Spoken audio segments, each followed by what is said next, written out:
नमस्कार दोस्तों, क्या आप इमेजिन कर सकते हो ये धरती जिस पर हम सभी इंसानों ने जन्म लिया है, ये धरती जो घर है अनगिनत प्रकार के जीवों का, यही धरती आज से 400 करोड़ साल पहले एक उबलता हुआ लावे का गोला था। एक ऐसा गोला जिस पर जिंदगी का कोई नामो निशान तक नहीं था। ऐसे में जाहिर सी बात है, सवाल उठता है आखिर ये लावे का गोला हमारी आज की पृथ्वी में कैसे बदल गया? ये सारा पानी कहां से आया? हमारे चांद यानी मून की फॉर्मेशन कैसे हुई? इस सब का कनेक्शन है दोस्तों हमारे सूर्य और सोलर सिस्टम के जन्म से। आइए समझते हैं इन सभी चीजों को गहराई से आज के इस वीडियो में।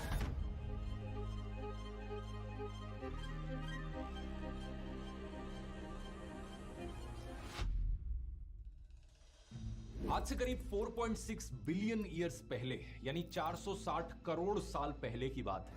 हमारा सोलर सिस्टम एग्जिस्ट नहीं करता था। इसकी जगह था तो सिर्फ अंधकार, गहरी, शांत और खाली स्पेस। इस स्पेस में घूम रहा था धूल और गैस से भरा हुआ एक बादल। इस बादल को हमने सोलर नेबुला का नाम दिया है। हिंदी में इसे निहारिका कहा जाता है। इसमें कई प्रकार की गैसेस मौजूद थी, लेकिन मोस्टली हाइड्रोजन और हीलियम सबसे ज्यादा मात्रा में पाई जाती थी। ये बादल शांति से करोड़ों अरबों सालों से अंतरिक्ष के अंधेरे में घूम रहा था कि अचानक से एक दिन एक बड़ा धमाका होता है।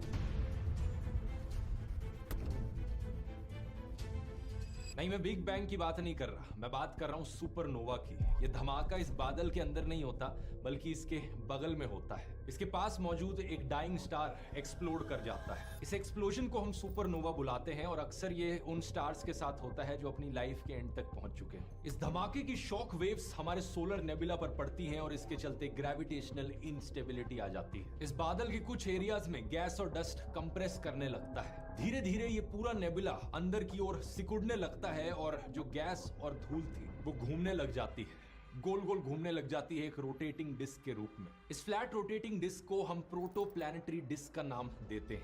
प्रोटो का मतलब है पहले, प्लैनेट्स के आने से पहले की डिस्क। स्क्रीन पर दिखाए गए इस एनिमेशन में आप देख सकते हैं कि ये डिस्क कैसी दिखती होगी। क्योंकि ये डिस्क चपटी हुई है, फ्लैट है, इससे हमें ये भी समझ में आता है कि हमारा सोलर सिस्टम एक फ्लैट सोलर सिस्टम क्यों है। इसकी बात मैंने वॉयेजर वाले वीडियो में करी थी। हमारे सोलर सिस्टम के सारे प्लैनेट्स जब सूरज के अराउंड गोल गोल चक्कर लगाते हैं, वो ऑलमोस्ट एक ही प्लेन में रहते हैं। ऐसा नहीं है कि किसी प्लैनेट का ऑर्बिट ज्यादा ऊपर नीचे हो एक दूसरे से। अब इस प्रोटोप्लैनेटरी डिस्क के बीचों बीच प्रेशर और टेम्परेचर दोनों बढ़ते रहते हैं, जिसके चलते एक प्रोटोस्टार का जन्म होता है। प्रोटो स्टार यानी फिर से वही मतलब कि स्टार के बनने से पहले जो चीज एग्जिस्ट करती थी। अब धीरे धीरे यहां पर नेबुला का सारा मटेरियल बीच की ओर खींचा जाता गया बढ़ती गर्मी और दबाव के कारण। और एक पॉइंट ऑफ टाइम पर जाकर ये इतना ज्यादा कॉन्सेंट्रेटेड हो गया बीच में कि न्यूक्लियर फ्यूजन का रिएक्शन होने लगा। हाइड्रोजन गैस का फ्यूजन रिएक्शन जो लगभग 15 मिलियन डिग्री सेल्सियस पर होता है।